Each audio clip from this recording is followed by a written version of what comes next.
I am one of a species called man. I live in a land known as America, in a city called New York. Many find it hard to breathe here. Breath is life, you know, but also truth is life.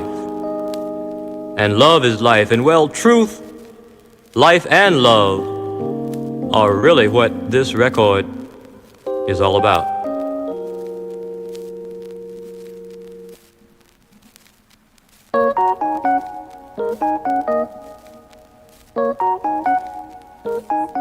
This is the 17th day of the 3rd week in the 5th month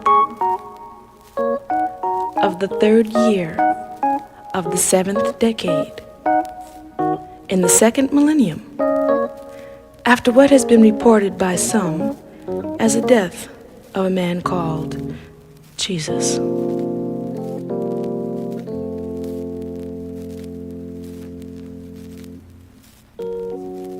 This planet is called the Earth.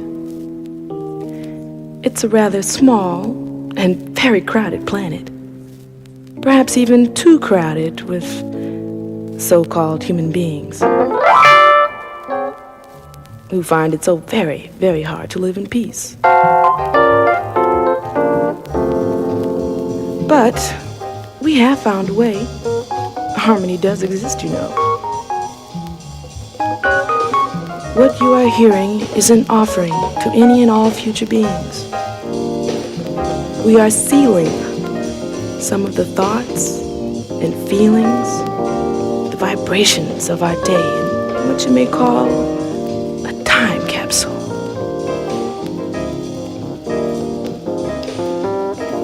Which itself has been sealed with cosmic love.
What a start. Guten Abend. Yeah, a bit crazy. Yeah, Sandra. I just thought, Thomas Tanti, when I would play that song in my listening room and my wife would be downstairs, I think after 4 minutes she would ask, Michael, how long does that song goes on? Yeah, I played some stuff. When is it finished? My wife did the same earlier. But they love Sandra. Yeah, in a way they do, but not when he does that that kind of stuff. And this one was Love in Outer Space, so it took us to outer space from the beginning. It did. It sure did. Oh, we can hear you now. Oh, it's good now? Yeah. Like always, Stunty is almost never too late. But what's even more true is he's never too early.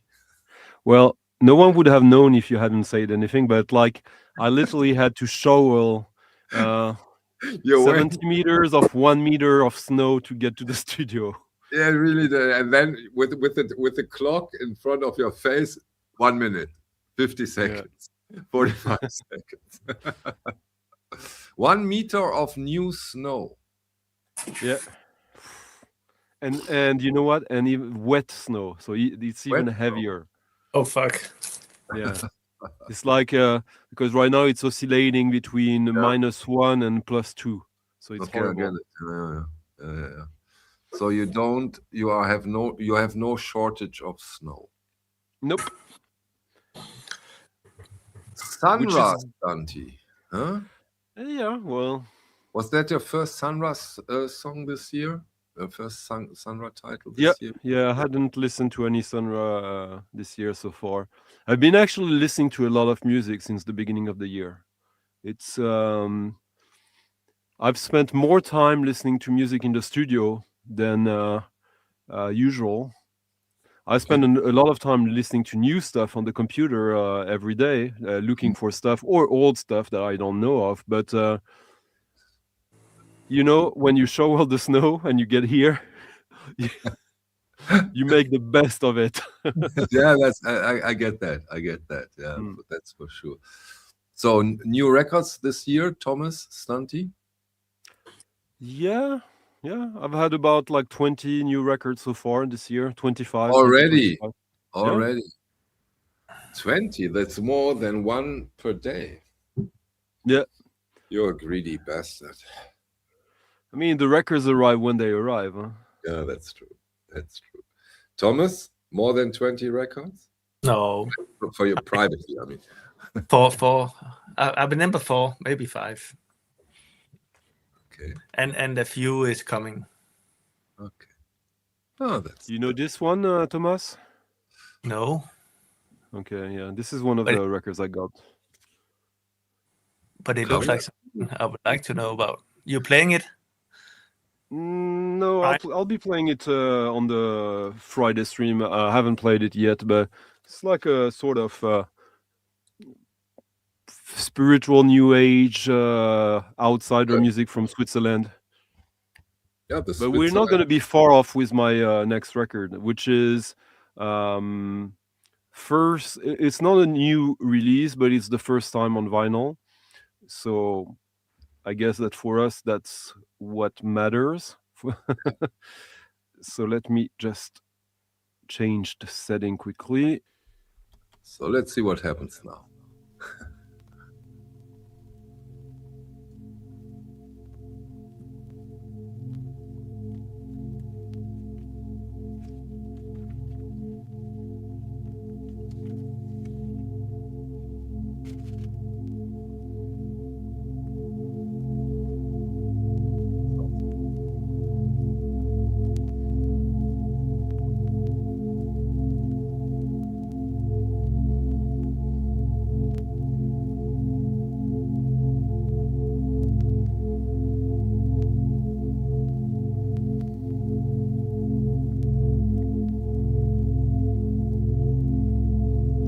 This is purely within the realm of the mind. So yes, it is spiritual plus.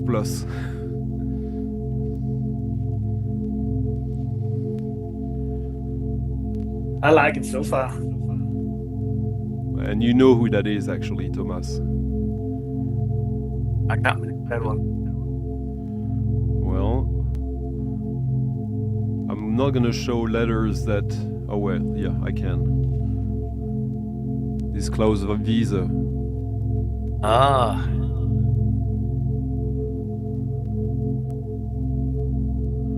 Which Michael is very well known of as well, yeah. Yeah.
I love Florian's comment. Yeah, me too. So you really start with here.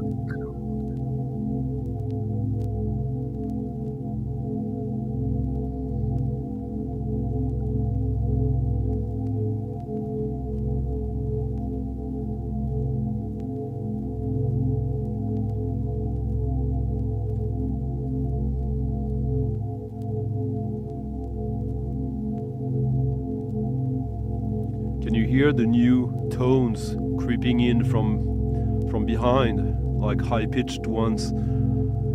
So, like it modulates the global frequency. It's beautiful.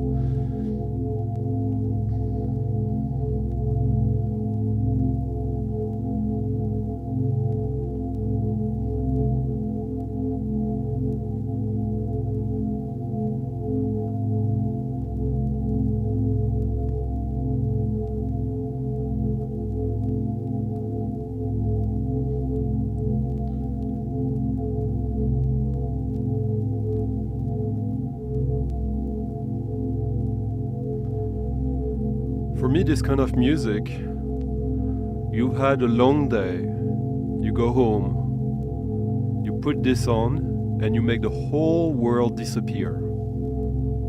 Completely disappear. You're completely sucked in this, like suddenly you were in that red room in a David Lynch movie. But there's no one but you. The lockhouse.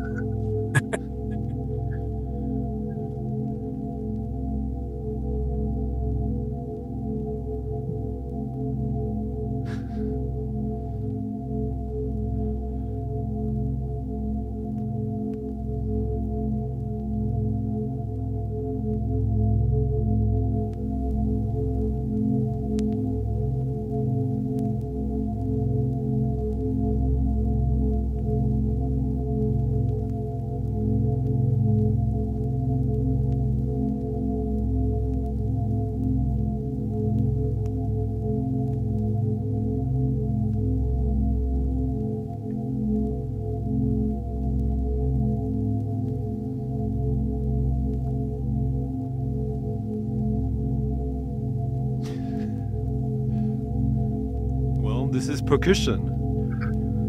Like the only percussionist who plays with no attack in his sound. So how long does that go on like this? So it is a meditation, right?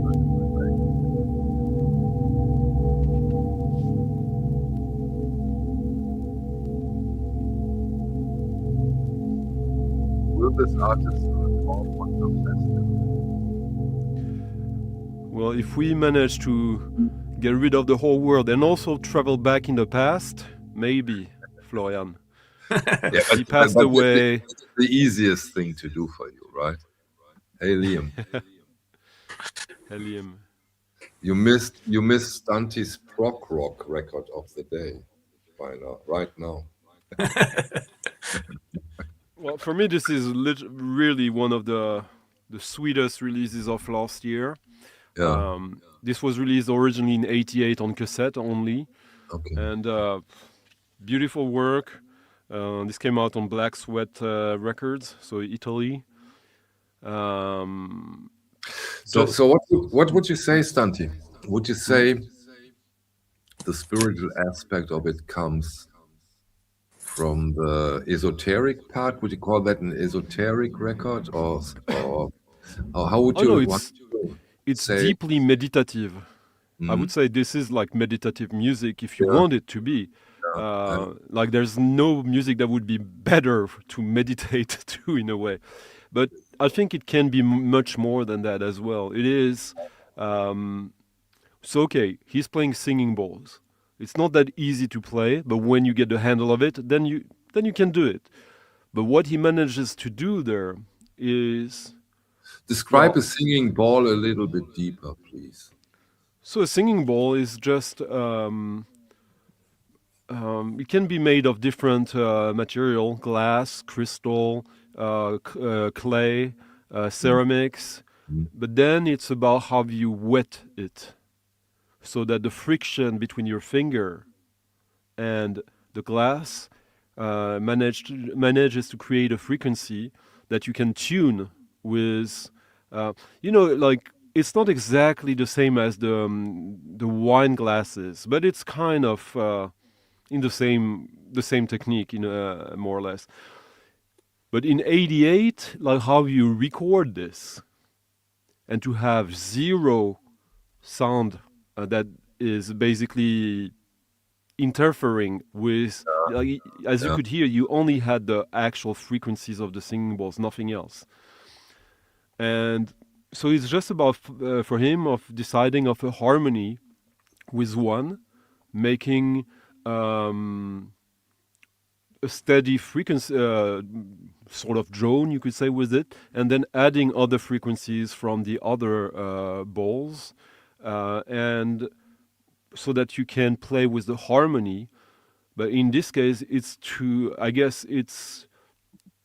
the goal is to do it in such a not necessarily slow motion, but in a such discrete way that like you get very long motion. And since this is called Uranus and it's about space, and obviously like I can instantly picture myself in outer space or deep in water with no boundaries, no wall around me or anything.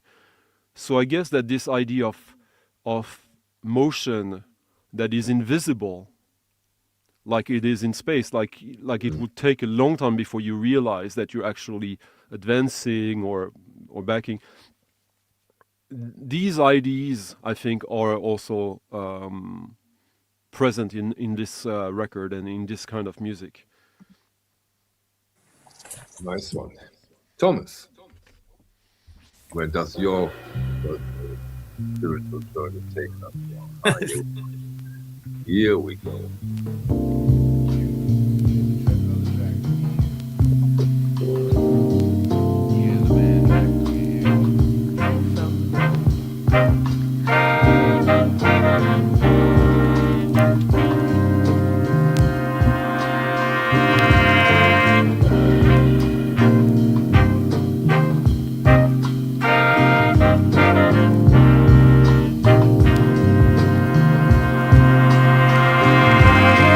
For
Yeah, one song goes into another one. And it's true that this is the first issue with it. It comes with I think it had 3 different covers, but this is how it looks when it came up first in 1972. This Tribe label is amazing. Stunty, we have a little echo, I think. This Tribe label is amazing. I had that wonderful reissue box set from Vinyl Movies, and that was to highlight from them for people who have not the ability to get those originals. That Tribe label is brilliant. That record was brilliant, Stunty, huh? Yeah, but it's funny we say that it's a brilliant label. How many releases do they have, Thomas? Like 6? Not that 7? much. Yeah, 10, around 10, I think. But and like in the original run? Yeah, in the original one, yeah. Okay. Yeah, you're totally right. But see how big of an impact you can have with only 2 records, if those are the right records, right? Yeah, I remember also like what happened was, it was around 2005. This guy, Preview 73, and the guy from Chocolate Industry with another label called Hefty Records from Chicago, I believe. Yeah. They started to reissue these. And back then, there was very, very, very few people who were interested in these records. Like you had to be a deep jazz head. Now these records are like what record collectors are after. And it's funny, like this past when month. did that start, Thomas Stunty? When did that start? That this label got the attention of the collectors? 15 years ago, I think. Yeah, it started to get attention from heads like 20 years ago, and then 5-6 years later, like then you would start to see these records on walls at record fairs and shows. But in the past month, I've seen a lot of people on Instagram showing off their best finds of 2025, and it was surprising to see a sort of homogeneity in the people I follow. That like everyone had found like some Steve Red records, some Tribe records. Yeah, like the stuff that that it feels almost like, okay, you want to have these records as trophy. I was watching the channel of a guy who's a good artist, visual artist, cartoonist, and every single record that he showed that he got last year, it was only like the stuff that everyone wants. So that's kind of the for me a sort of tipping point where you have to sort of start to rethink a little bit this and maybe he's looking for them for 10 years now. Hey, come on, you never know. But like when I could see everyone getting records like that, so I just thought like, don't you think, Thomas, that a huge part of the fun in this is to trace your own path? Yeah, it is definitely. But with those records, I think some people are cashing in money for the expensive records at the moment. That's why you see those rare coming up, and you suddenly see, oh, I found this one. Yeah. So it's not on Discogs yet, but people can get them because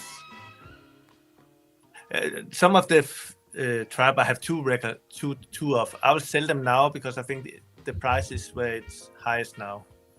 Yeah. The Tribe records, okay. Yeah. You have only 2 of the Tribe, not all 10? He had 2 copies of. 2 copies. Oh, okay, sorry. Oh, okay, now I get it. 2 copies of it. But on a similar note, I've been, even if I'm not too much into like best of videos and stuff like that, tomorrow I have my favorite. I did a little short video about my favorite album of 2025, but I've been reflecting on what happened in 2025, and I thought it was an extraordinary year in terms of reissues and new music. I've heard some people complain about it, saying that like the big names, they didn't really deliver. Yeah, Well, I never. Complaining is the new thing to do. It's so I don't know how new it is, but it's just that I see people complain about, oh yeah, the Taylor Swift record was not as good as I hoped. Like if but that's you where agree. you hope to get the You best agree. stuff. Come on. On the Taylor Swift, you do agree, right? You told me that you're not too happy with it. No, we never talked about it. No, it's just that, like, I mean, she's no Beyoncé. Let's put it that way. Beyoncé, I could have some expectations, but like, the more you look, the further you look, the more you're gonna find. And last year was just extraordinary. And the next record I'm gonna play is a record from last year that I had to keep my eyes out to be aware of it when it was coming out, and they played at my festival. So Wait a second.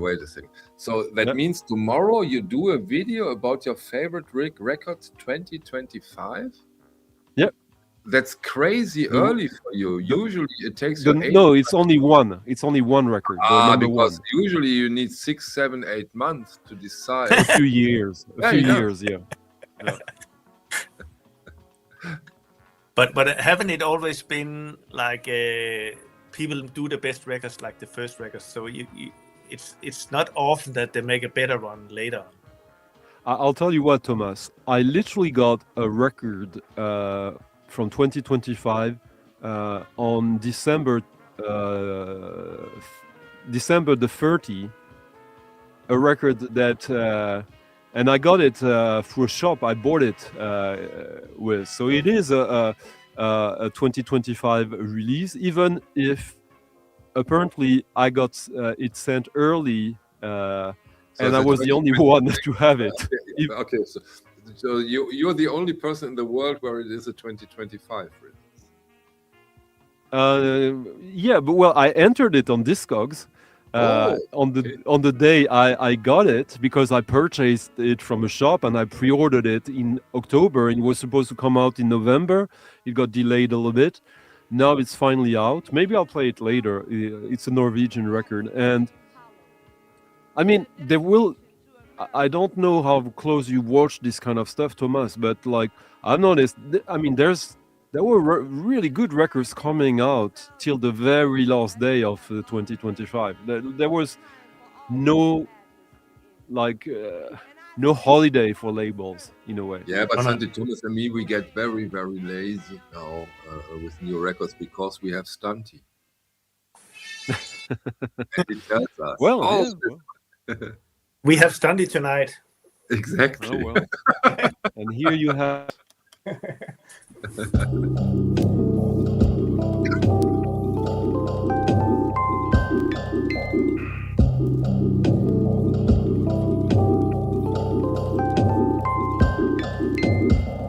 In a midnight tone, come on and sing it to me, bright and breezy. And in a century we'll hear it while we're so sleepy.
So yeah,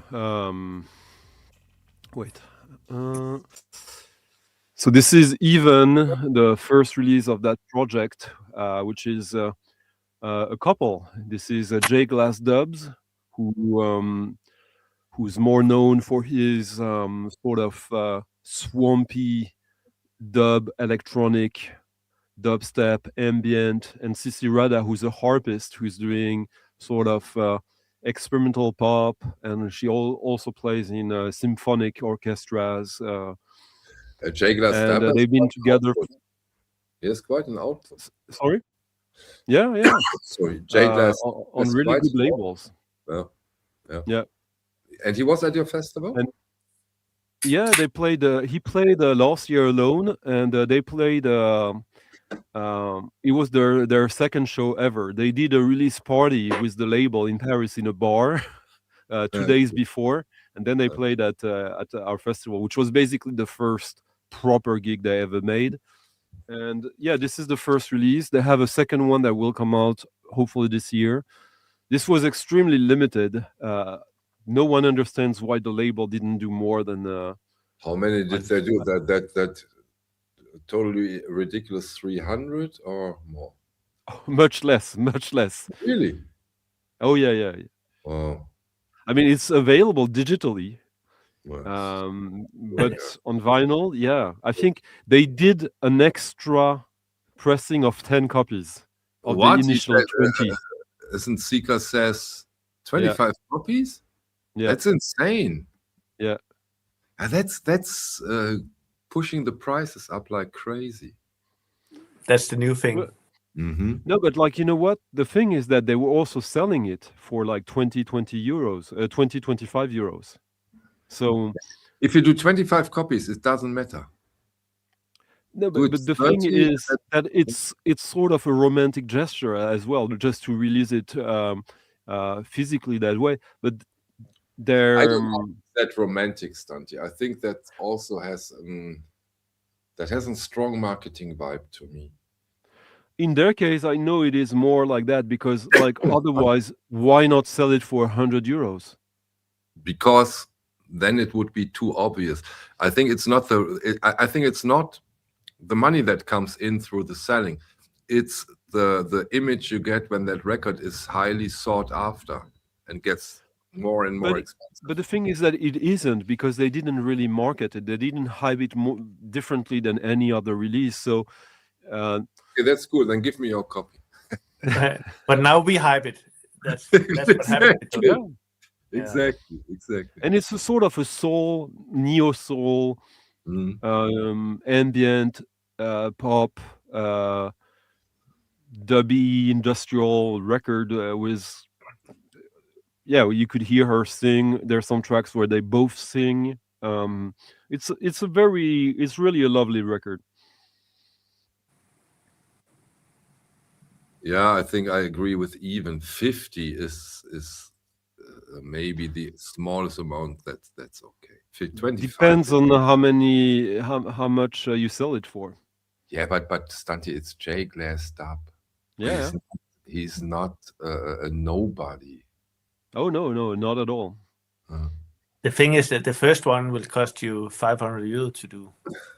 Oh, it was 20, but lathe cut. Yeah. But if to do just one is 500 euro, and you have to put it over 25 copies, then you will lose a lot of money to do the 25 copies. So you do it to do some commercial in a different way. Unless you sell them for 100 euros. No, I have most people who ask me if I can help putting the records out now, they want me to put out highest 100. Yeah, but I'm saying that if you sell the records for 100 euros, then you don't lose money. No, but then you don't get commercial, because then you just. So they ask you to, and you say highest 100. Did Paul McCartney call you again, Thomas? And you said highest 100? No. It's funny you say Paul McCartney, because I found two records that I didn't know of that I put up on the OPC on the Wine Room, called the Firemaker. Yeah, Firemaker. Fireman. Fireman. Simon, yeah, That's yeah. that's his ambient project. Yeah, that's Paul McCartney. Ambient-ish. Ambient, right. But it's with Youth from Killing Joke and The Orb. Okay, I And, didn't know that. That's not yeah. uncool. That's cool then. That's cool. About You a didn't- collection, 2 records of those in. There's 3 albums. They did 2 in the early mid-90s, and then they did another one like, I don't know, like 6-7 years ago or so. Yeah. Okay, Thomas, your turn. My turn. Oh, I go. Ooh. I go this way. Ooh.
That was spiritual.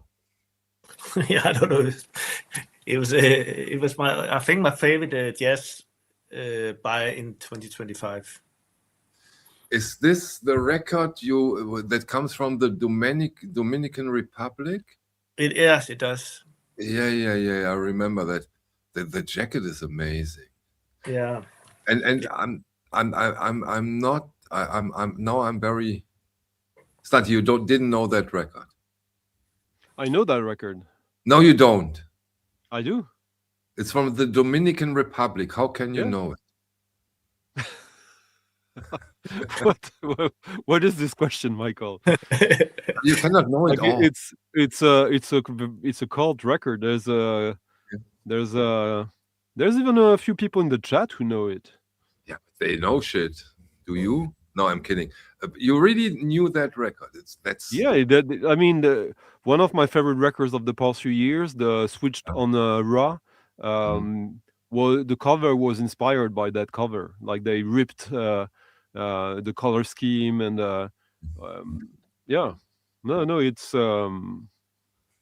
it's a sort of underground classic now. What year? 76. 1976. It's I was lucky because somebody else bought it, but they didn't pay for it. So I was like, you still want it? Yes. Wait. How much was it then? Yeah, I'm afraid my wife is watching the stream. So okay. This one doesn't come cheap, I can imagine. I don't know. I think if you really want it, if you can wait 10 years, you might find it cheaper. But yeah, it's difficult to find. Yeah, I can imagine. What do you think, Stati? How many copies? It's good from start to end. So Yeah. There's a lot of good tracks on it. How many copies might there be nowadays? Difficult to say. Huh? It's I mean, it's not an invisible record from what I know. I've seen it in 3 collections in Stockholm alone. So Okay. Okay. yeah. So either Stockholm is a very special place, or it's not. You know, cities that have a lot of jazz, a strong jazz scene, and I mean, it's from '76. It was not like a private press, completely Okay. undistributed or anything. I've seen that record with a distribution sticker on it. Okay. So the guy on the flute, Mario Rivera, has about 200 albums up.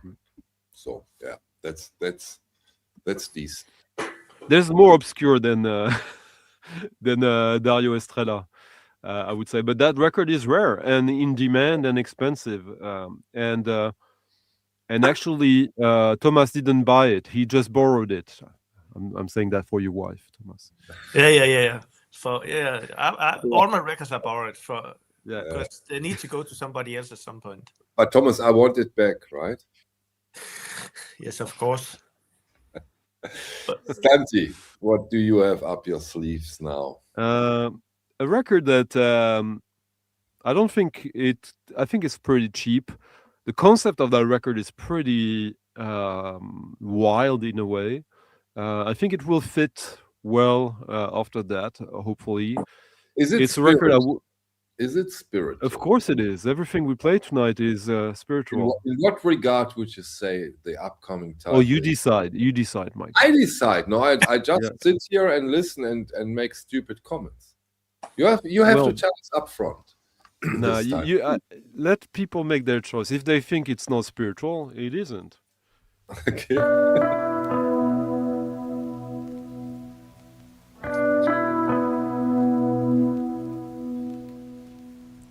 Now that guitar sound, only 1 second for me to know who this is. I didn't buy it for the guitar though, but that guitar sound is unique to that player.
tenor, and a clarinet, back and forth.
So this is a very strange concept, since, as you can see, the album is called Play Robin Holcomb.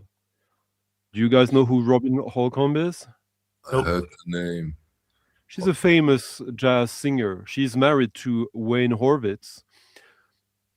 So basically, these are songs from Robin Holcomb that they transcribed into instrumental music. So that's a pretty unusual concept. I knew all of these musicians at the beginning of last year, except for Doug Wieselman. And this is because of him I bought this record. He plays on that track we listened to with Bill Frisell. So it's all of these guys playing either in trio, duet. Yeah, there's all sorts of variations in the instrumentation. So Wayne Horvitz, pianist, also plays the piano DX7. Butch Morris on cornet. The joke from Ed Topo is because Robert Previtt is a drummer and percussionist. He plays the drums, the DX7 drum machine, marimba. Doug plays tenor saxophone and clarinet, and Bill Frisell, obviously, the guitar. You know what was... Okay, go on. I don't want no, it's just a lovely record that, because of the concept and all these people who, a lot of them have played with John Zorn. I think it would be easy to miss this, to think you know what this is going to be before you listen to it. Did I see? I think I saw 1988 on the backside of the cover. Yeah. And do you agree or do you disagree when I say that this record also could have come out on the ECM new series label? It could, but I think it's more... I mean, it came out on this German label, which is absolutely... I love this label. Sound Aspects. It has an ECM touch, doesn't it? I think it's a bit different. I mean, it's not far away. It would be easier for this to come out. Touch. I think it's quite different. I think it's more... what I really love about this is the balance between a sort of spirituality, in a way, and something very, very intellectual as well, that you might not necessarily detect, and doesn't matter, actually. But I think this is a more intellectual record than what you typically have on ECM. Okay, that's like, hard, but yeah, okay. No, for me, ECM is not really intellectual. It's more musicians who investigate their instruments and the limits, in a way, but still being gentle. Yeah, it's still being gentle. I do agree, but for a very commercial label, they go to the boundaries. And what I really do appreciate is that they, through Manfred Eichler, they connect to each other. Though you have those ECM artists, and they play with each other, and that I really do appreciate. What did you guys think of this? Amazing. It was really, really Spiritual? yeah. For sure, no doubt. And it's not an easy record to find, but not terribly difficult, and it's still cheap. How long? I mean, I remember all these records that during the 2000s, like you would never expect to pay more than 10, 15 euros for them, and now it's 100. Will this happen to records like that? Who knows? That's crazy. Imagine that. That's 10 times more within a few. Crazy. It's just a matter of the right people connecting, discovering it, and then giving it love. And yeah. True. I mean, it's funny. You made me think of something that we completely stopped talking about. That was exciting for a lot of people late last year or early even this year. Didn't ECM start to reissue like super high-end releases of their catalog? No, it's that's going on, Santi. That goes on for over 2 years now. That they put out their jewels on a. Yeah, but don't you think that like it seems that no one is talking about it anymore? I will, because I still like them. They are doing a good job. They are doing a good job. Of course, they don't put out the. Remember, we talked about ECM and the favorites, the Naura one, I always forget the name. That beer burial. Come on. Oh yeah, bitter funeral beer. Yeah, exactly. Bitter beer. Benson, or what was his name? Berger. Yeah, this is a fantastic record. Yeah, but some of those amazing titles they do put out as audiophile reissues. Yeah, and I appreciate that. I saw that there was, I think it was Sony, maybe, or I don't like. All of the records of Arvo Part are being reissued, and new records of his on another label. I think they probably might have lost. It should be universal, right? But I think they might have lost the rights to some artists as well that were in their catalog. Oh, Klaus, nice that they say that. Bernie Maupin, I will do that in one of my next videos. The Jewel in the Lotus. It's crazy good. Crazy good. You like it, Santi, Thomas? It's a bit too funky for me. Santi, you are such a... I like the funky part of it. Thank you, Thomas. Okay, Thomas, your next song. Give us some music. It's good, I played another track not far ago from the same album, but I turned it around now. I play another one.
Yeah, the album that keep on giving good tracks.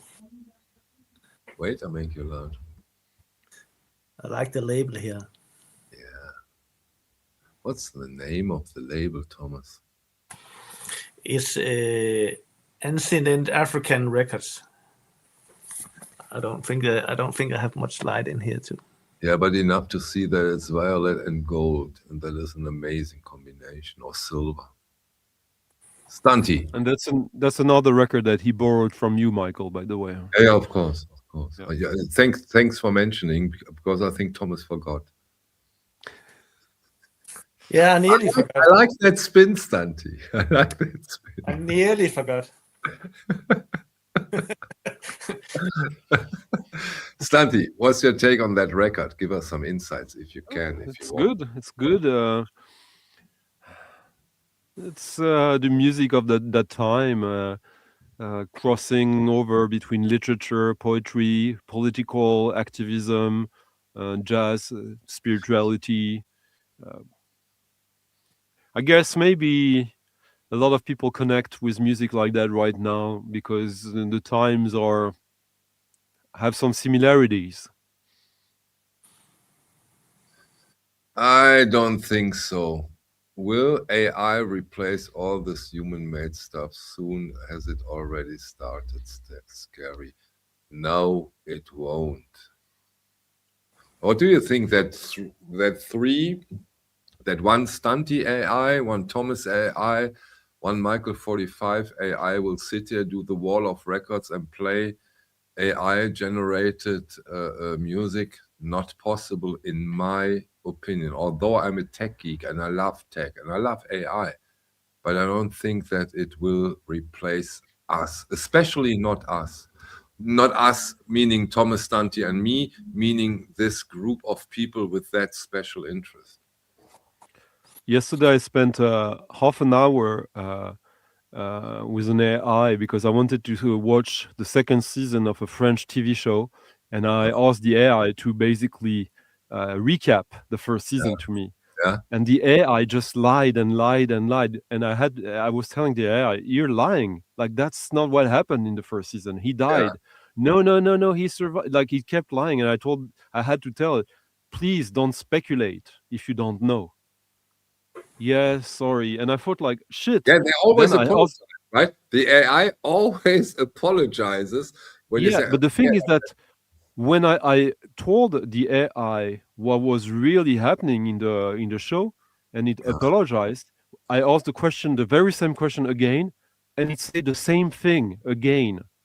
yeah, Because but the AI, wait for it. The AI doesn't trust us. It only trusts stuff that is on the internet. No, but that's really like it. Like if you tell an AI, no, this is not what happened, it can only go and look through stuff that is officially out there, that has been reported, written, cataloged, or anything. That's where the AI is mining. So my thinking is that if that's the way AI is going to work, I think AI is going to replace us because we're not going to be here anymore. We're going to all be in less than 75 years. By the end of this century, I think it's over for humanity. I don't see it that negative. Yeah, but I think those things, and I do agree, these things do happen a lot. Those are the hiccups for new technology. I hope it gets over it. Just because we rely on it way too much, it's going to create a lot of problems, like massive, big problems, I think. We will see. Not more problems than the iPhone. Stunty. Yeah. Let's get spiritual again. I don't know exactly if this is spiritual, but I wanted to play this tonight because it's an exceptional release from last year, something that I never really expected this to happen. I knew about the story of how that recording happened and what preceded it, like sort of pre-production that the musician had to create to convince it's a soundtrack. Basically, to convince the director to go with his idea, he had to do demos of what he had in mind to make it less abstract. And these demos have never been released until like 3-4 weeks ago. And that's what we're gonna listen to one of these right now, of something that I'm sure both of you know already, the original.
That was amazing. And so and so Morricone. Yeah, this is from I believe this was released in '69 originally, but so the idea was this is the Clan des Siciliens, the Henri Verneuil movie that they produced in the US, which is funny because all the Clan des Siciliens, so Sicily in Italy, but it's all French actors, and it's all happening between Paris and New York and Los Angeles. You know, in that time, you didn't care for those kind of details. No. That was totally not important. But important was the shadow, the view through the window, the mirror, That was important, but not such things like you just mentioned. Totally unimportant. But so when Verneuil explained the movie to Morricone, Yeah. Morricone, it was, I think, the third time they worked together, and Verneuil had to fight with originally with the studios to have Morricone, because they had the studio he was contracted with. They had Bernstein and people like that, and of course they want to use their own in-house. But so Morricone came back to Verneuil and said, "Yeah, I see this sort of Sicilian Jew harp with also the siren of the police cars in Paris and this fugue from Bach." So Verneuil was obviously, "What the fuck are you talking about? This makes no sense. Like, I don't know what you're talking about." Or it makes too much sense. Yeah. So what he did then, he said, like, "Trust me, like, give me a few days," and he went to his pals from Il Gruppo di Improvvisazione Nuova Consonanza. They put together 5 demos to make him hear what Morricone had in mind. So the police sirens, like da da da da da da da da, it's da da da da da da da. It was that was influencing him. So he put all these demos together, and then Verneuil said, "Absolutely, let's do it." Then hired like a symphonic orchestra with some of the friends of Morricone, obviously, and they recorded it. And that collective, this I will never get. Okay, Il Gruppo di Improvvisazione Nuova Consonanza. Like they're not like you have Egistomaki is on this. Alessandroni is doing the whistling. So originally this was released as an LP with 10 tracks, and this is they discovered recently the original first generation tapes of the unused score, like the tracks that were recorded but not used, and also the original demos and when of did a smaller band. Out now, Stanti? It came out in second week of, like, it came out a month ago, literally. So we show it again, because this will be my first new record of the year. Count of Sicilia. It's on Cam. And you are happy with the quality? It's a good. Oh yeah. It's exceptional. Is it digital or analog? You know that? Oh, it's completely analog. Oh wow! Okay, I need that. I mean, why wouldn't they? They literally found the original master tapes. But let me still ask to make sure. Amazing tip. And yeah. They only mention transfer here. I think they don't mention any. No. Restored. Yeah. So there's some restoration of the tape. I mean, the tape is from 68, 69. Huh? So of course. So that man already bought it. I have to be careful. Don't buy it. It's a terrible record. Stanti lied a lot tonight. This is terrible. Don't buy. Thomas, what do you think? Amazing or amazing? Amazing. Yeah.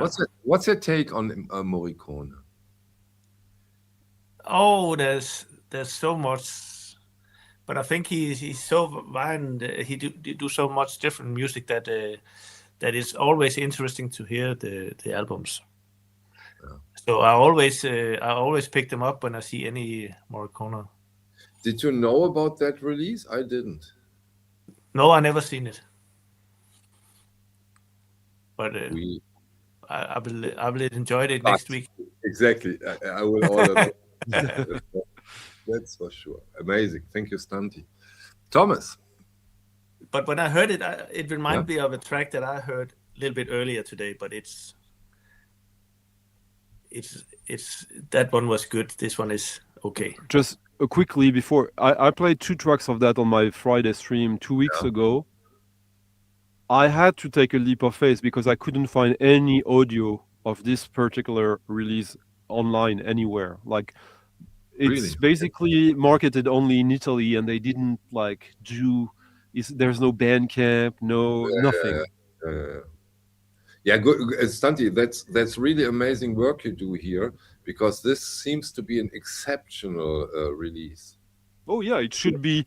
on audiophile collectors end year's list any time of the year, I think.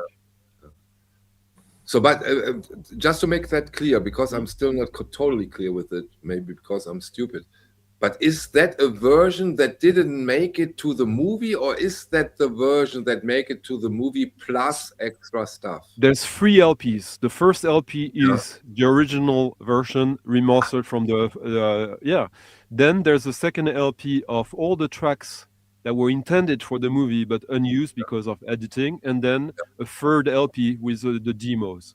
And okay, the demos. The demo, but the quality is overall the same on the first two LPs. I'll show you. Like, so the second LP, it's short tracks. Huh? It's not even. I wouldn't say it's even 15 minutes of music per side. Okay. Yeah. So yeah, they had there's good enough room to cut it. The second one, the third one, the one that we were listening to, the first side has not even 11 minutes of music on the first side, and the second one has 15 minutes. So wonderful. They could have done 45 RPM if they wanted, but yeah. Wonderful. Thank you, Stanti. Thomas, now your song that reminds you.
damn it, that was good.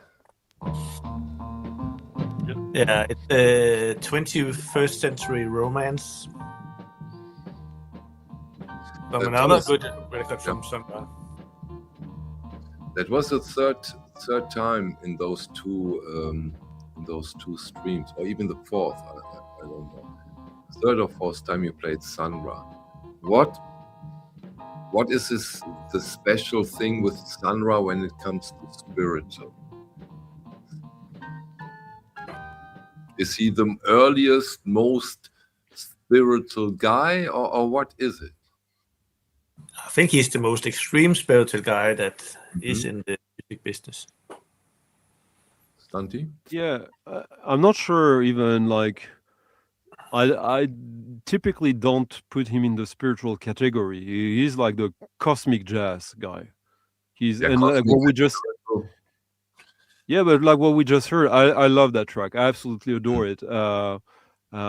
It's annoying because like I have maybe 6 Sunra records that I really like, and I've decided that's enough. I don't want to go into more than that. And like that track is maybe my favorite Sunra record or track that I don't have, and I'm sure there's more hidden that I would love to have. But you could see there's this band I absolutely love that maybe I should play them actually, but this was almost like cruise music, like you're in the Caribbean and you're not far away from the Bermuda Triangle, and there's suddenly there's Cousteau with okay. If you say if you say cruising and then Bermuda Triangle, then you get spiritual again. And I think I agree in that case. I really do agree with Thomas that somehow, without finding the right words, at least not in English, Sandra is the most spiritual in a way. I think he's very spiritual. The way he put the music together, the way he feel about the earth, about the 5 dimensions, about everything. It's, for me, it's that spiritual. It's spiritual thinking. It's not marketing buzz. Oh, I'm so spiritual, I'm cosmic or whatever. When you listen to the music, that's it. That's the best description. It's spiritual. Yeah, I think when you look up on Discogs, a lot of the records that we play even tonight, they don't categorize it as spiritual. There, it's difficult to find a record that is categorized only spiritual music. But it always have like a jazz feeling, a funk feeling into it. But it's not many of those records. Even though I think for me, all of the tracks I played is spiritual for me. They don't categorize any of them on Discogs as spiritual music. Yeah, it's like I get that. I totally get that. Yeah, but I just saw that this is another Sunrise. It was another amazing track. Wow, thank you, Thomas. Stanti, the upcoming 2 tracks are, I'm sorry to say, the last tracks of the evening. So choose wisely.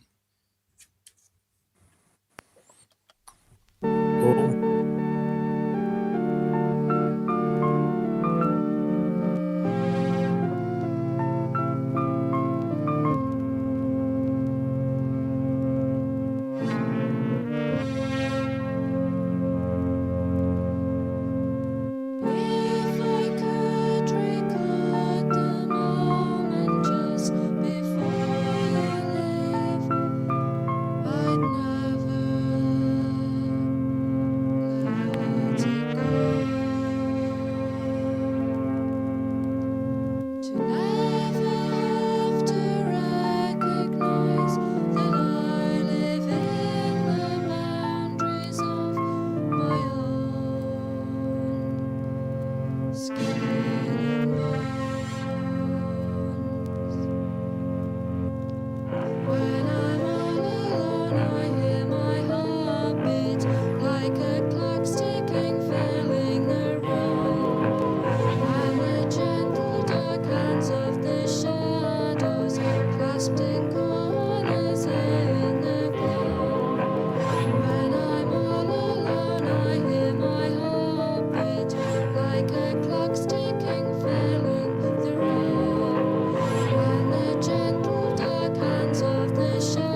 Good.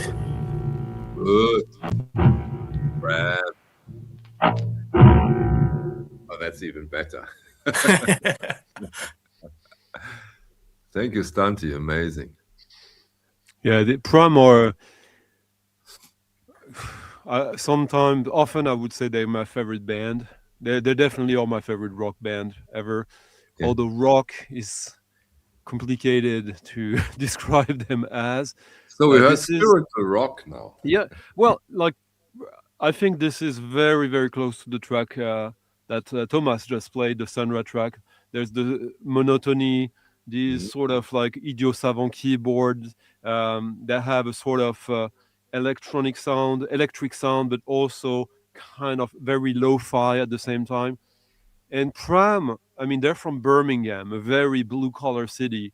They were all on the dole, and they operate kind of in between, you could say, Ennio Morricone, Lee Perry, Sun Ra, The Fall, Yeah. and children music. It's Thanks for mentioning The Fall.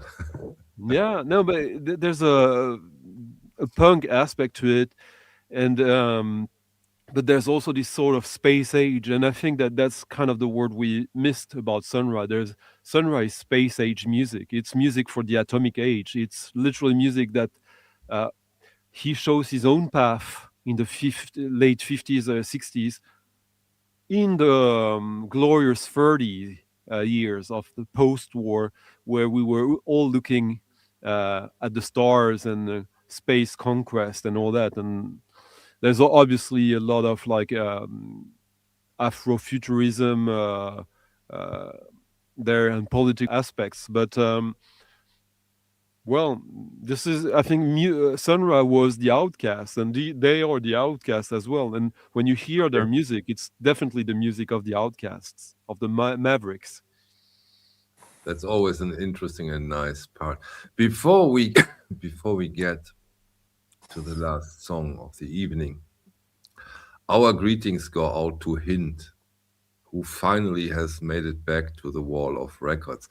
Hind lives in a very, let's say, difficult part of Africa, and it's always amazing, Hind, when you are able to make it to the stream. We are always happy to see you here. Thank you.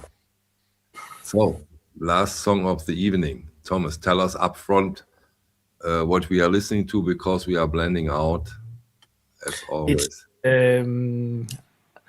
If Latin can be spiritual, I think this has a little bit spiritual feeling to me. Yeah. It's on a French label, and one of my favorite French labels called ADC, Comas. It's Latin music, and this one is also from a film called Paris des Nigriantus, I think, something like that. I will show the cover while we play it. It's a new record that I bought yesterday, and I think we get a chance to hear just one new track from my collection. It has a little bit spiritual feeling to it, and tonight I'll play the B-side of the 7-inch. Okay, cool. Thank you.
Joe Maca, yeah, on the saxophone.